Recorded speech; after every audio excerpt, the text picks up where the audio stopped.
Bismillahirrahmanirrahim. Assalamualaikum warahmatullahi wabarakatuh. Perkenalkan, saya Fatmawati dengan NIM 2357201021 dari Program Studi Sistem Informasi.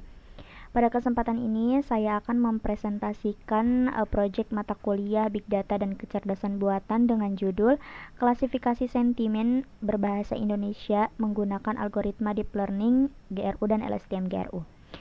Selanjutnya, saya akan menjelaskan mengenai latar belakang dari proyek ini.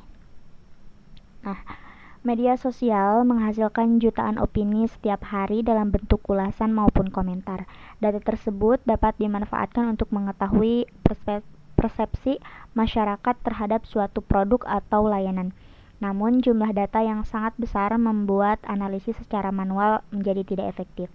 Dalam kondisi tersebut, dapat kita lihat bahwa setiap hari masyarakat itu menghasilkan data dalam jumlah yang sangat besar melalui media sosial. Data tersebut sebenarnya sangat berharga karena dapat digunakan untuk mengetahui bagaimana pendapat masyarakat terhadap suatu produk, layanan, bahkan suatu kebijakan. Namun, apabila proses analisis dilakukan secara manual, tentu akan membutuhkan waktu yang lama dan hasilnya kurang efisien. Oleh karena itu, diperlukan teknik klasifikasi sentimen berbasis artificial intelligence yang mampu melakukan analisis secara otomatis.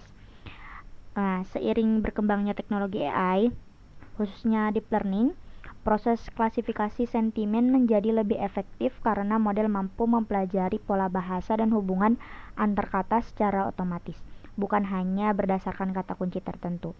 Model berbasis GRU dan kombinasi LSTM GRU memiliki kemampuan dalam memahami urutan kata dan hubungan antar kata dalam sebuah kalimat. Berdasarkan alasan tersebut, proyek ini bertujuan untuk membandingkan kedua model tersebut untuk mengetahui model mana yang memberikan hasil klasifikasi sentimen paling baik pada teks berbahasa Indonesia. Selanjutnya, berdasarkan latar belakang tersebut, maka penelitian ini memiliki 3 rumusan masalah. Rumusan yang pertama adalah bagaimana membangun model klasifikasi sentimen berbahasa Indonesia menggunakan metode GRU. Artinya, penelitian ini ingin mengetahui bagaimana proses pembangunan model GRU mulai dari pengolahan data hingga model dapat melakukan klasifikasi sentimen. Lanjut, untuk rumusan kedua adalah bagaimana membangun model klasifikasi sentimen menggunakan metode LSTM GRU. Pada bagian ini fokusnya adalah membangun model hibrid yang menggabungkan LSTM dan GRU agar dapat dibandingkan dengan model sebelumnya. Sedangkan untuk rumusan ketiga adalah bagaimana membandingkan kinerja model GRU dan LSTM GRU untuk memperoleh model dengan hasil terbaik. Jadi nanti pada akhirnya proyek ini itu tidak hanya membangun kedua model, tapi mengevaluasi dan menentukan model yang memiliki performa paling optimal. Sejalan dengan rumusan masalah, penelitian ini juga memiliki 3 tujuan. Tujuan yang pertama adalah membangun model klasifikasi sentimen menggunakan metode GRU. Kemudian tujuan kedua adalah membangun model klasifikasi sentimen menggunakan metode LSTM GRU. Setelah kedua model berhasil dibangun, tujuan ketiga yaitu membandingkan kinerja kedua model menggunakan berbagai matriks evaluasi seperti sehingga dapat diketahui model yang memberikan hasil klasifikasi terbaik. Nah, dengan demikian hasil proyek ini diharapkan dapat memberikan gambaran mengenai model deep learning yang lebih efektif untuk klasifikasi sentimen berbahasa Indonesia. Selanjutnya, saya akan menjelaskan mengenai dataset yang digunakan. Dataset yang digunakan berasal dari Kaggle, yaitu Dataset for Indonesian Sentiment Analysis. Dataset ini berjumlah 12.260 data teks berbahasa Indonesia. Karena dataset ini sudah merupakan label dataset, maka setiap data telah memiliki label sentimen sehingga dapat langsung digunakan dalam proses pelatihan model deep learning. Dataset ini memiliki 2 atribut utama, yaitu teks dan sentimen. Kolom teks berisi kalimat atau komentar pengguna, sedangkan kolom sentimen menunjukkan label dari masing-masing komentar tersebut. Nah, Label sentimen dibagi menjadi 3 kelas, yaitu positif, netral, dan negatif. Dengan adanya 3 kategori tersebut, model nantinya akan belajar mengenali pola dari masing-masing sentimen sehingga dapat memprediksi kelas suatu komentar secara otomatis. Berikutnya adalah tahapan proses klasifikasi sentimen. Mulai dari load dataset, yaitu memasukkan dataset ke dalam Google Colab dari Kaggle. Setelah itu dilakukan eksplorasi data untuk mengetahui karakteristik dataset seperti jumlah data, distribusi label, dan memastikan tidak terdapat data yang kosong atau missing value. Tahap berikutnya adalah preprocessing, label encoding, serta tokenisasi dan padding yang bertujuan untuk membersihkan data dan mengubah teks menjadi bentuk numerik agar dapat diproses oleh model deep learning. Nah, setelah datanya siap, dilakukan split data menjadi data training sebesar 80% dan data testing sebesar 20%. Kemudian setelah itu saya membangun model GRU, melakukan proses training dan evaluasi. Tahapan yang sama juga dilakukan pada model LSTM GRU. Dan yang terakhir dilakukan itu perbandingan hasil untuk mengetahui model mana yang memiliki performa terbaik dalam klasifikasi sentimen ini. Kita masuk ke tahapan eksplorasi data. Pada tahap eksplorasi data ini dilakukan pemeriksaan jumlah data, jumlah kolom, missing value, serta distribusi label sentimen. Hasilnya menunjukkan bahwa tidak terdapat data kosong sehingga datasetnya bisa digunakan, siap digunakan. Artinya, sebelum model dibangun, saya memastikan terlebih dahulu bahwa dataset yang digunakan itu memiliki kualitas yang baik. Salah satu hal yang saya periksa adalah apakah terdapat data yang kosong atau missing value.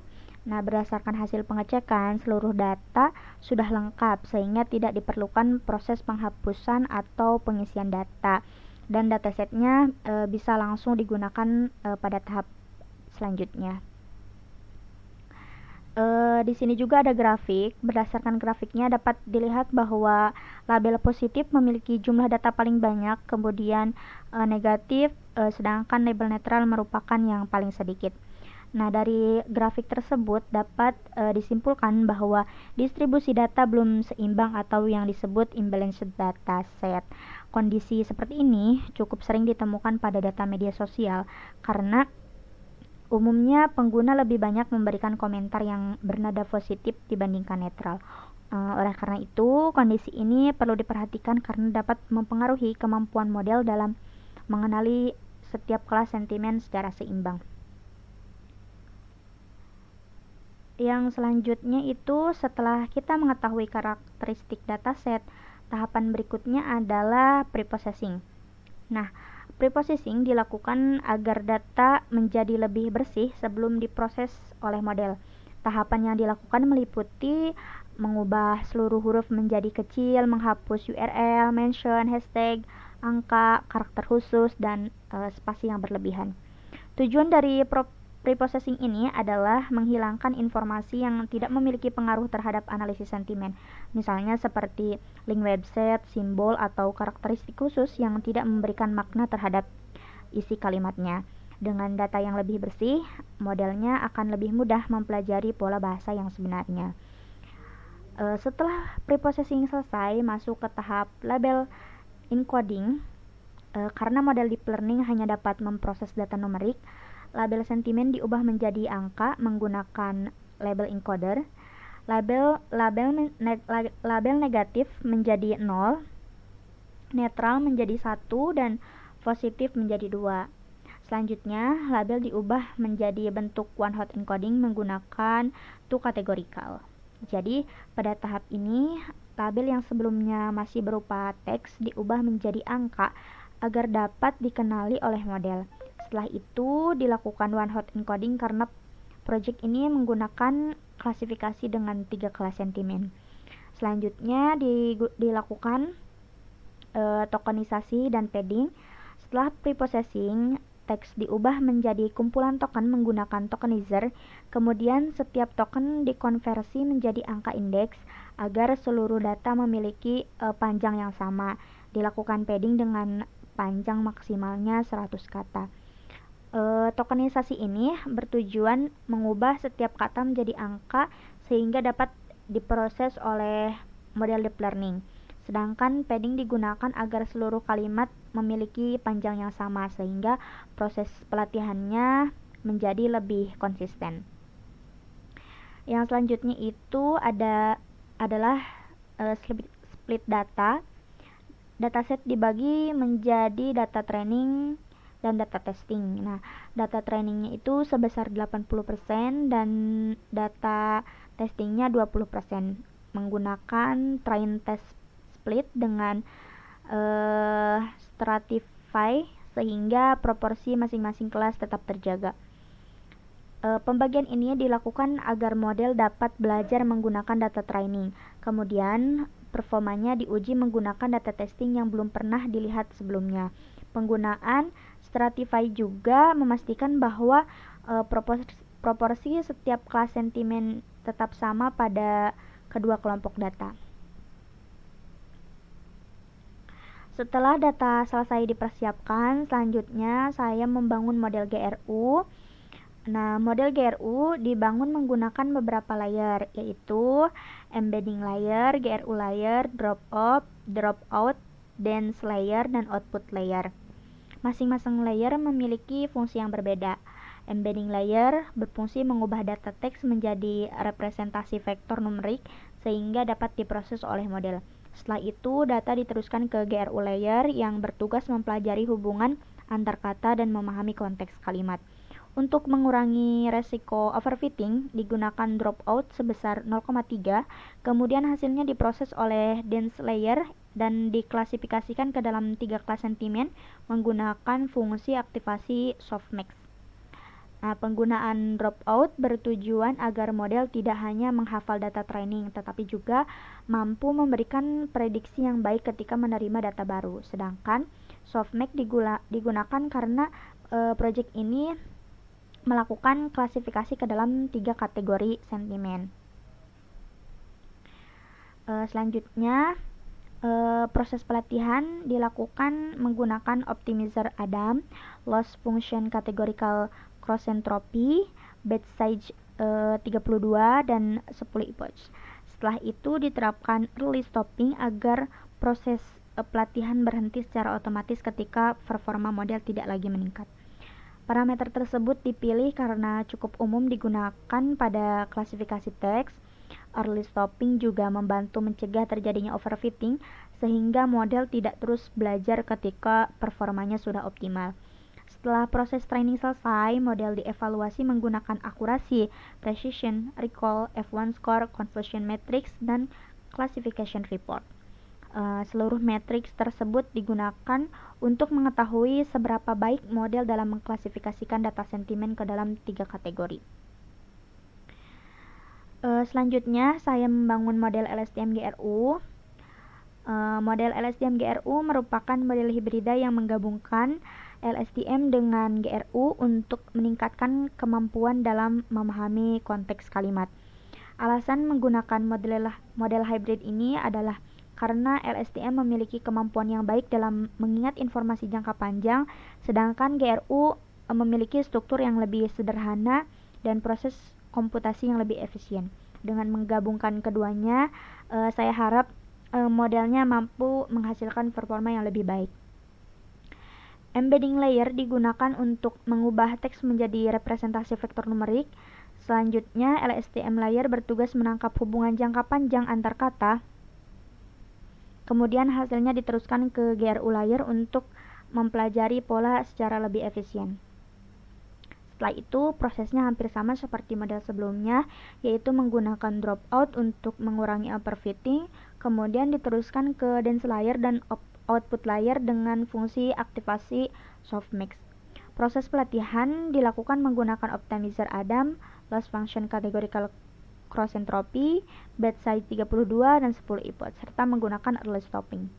Parameter pelatihan dibuat sama dengan model GRU agar proses perbandingan hasil nantinya menjadi lebih adil. Setelah proses pelatihannya selesai, model juga dievaluasi menggunakan akurasi, precision, recall, Evans score, conversion matrix, dan classification report. Kemudian hasilnya dibandingkan dengan model GRU. Setelah kedua model selesai dilatih dan dievaluasi, langkah berikutnya adalah melakukan perbandingan model. Perbandingan dilakukan untuk mengetahui model yang memiliki performa terbaik dalam klasifikasi sentimen berbahasa Indonesia.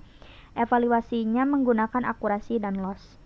Akurasi digunakan untuk melihat tingkat ketepatan model dalam melakukan prediksi, sedangkan loss menunjukkan seberapa besar kesalahan model selama proses pelatihan. Berdasarkan hasil evaluasi, model LSTM GRU memperoleh akurasi sebesar 86,79% dan loss sebesar 0,3727, sedangkan model GRU memperoleh akurasi sebesar 86,62% dan loss sebesar 0,3998. Jika dibandingkan, sebenarnya selisih akurasinya kedua model ini tidak terlalu besar. Tapi model LSTM GRU memiliki nilai akurasi yang sedikit lebih tinggi sekaligus nilai loss yang lebih rendah. Hal tersebut menunjukkan bahwa model LSTM GRU mampu memberikan hasil prediksi yang lebih baik dibandingkan model GRU pada dataset yang digunakan. Berdasarkan seluruh proses yang telah dilakukan, dapat diperoleh beberapa kesimpulan. Project ini berhasil membangun sistem klasifikasi sentimen berbahasa Indonesia menggunakan dua model deep learning, yaitu GRU dan LSTM GRU. Artinya, tujuan utama project telah tercapai karena kedua model berhasil diimplementasikan untuk melakukan klasifikasi sentimen pada data teks berbahasa Indonesia. Proses pengembangan dilakukan melalui tahapan preprocessing data, tokenisasi, pengembangan model, pelatihan, serta evaluasi menggunakan akurasi, precision recall, Evans score, dan conversion matrix. Seluruh tahapan tersebut dilakukan secara berurutan agar model dapat mempelajari data dengan baik dan hasil evaluasi yang diperoleh dapat menggambarkan performa model secara objektif.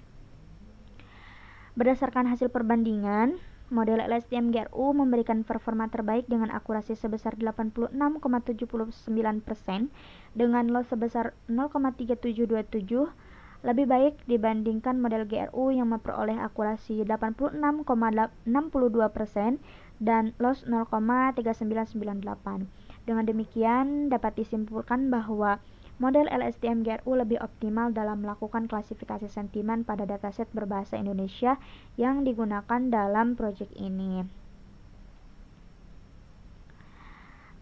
Demikian presentasi yang dapat saya sampaikan mengenai klasifikasi sentimen berbahasa Indonesia menggunakan algoritma GRU dan LSTM GRU.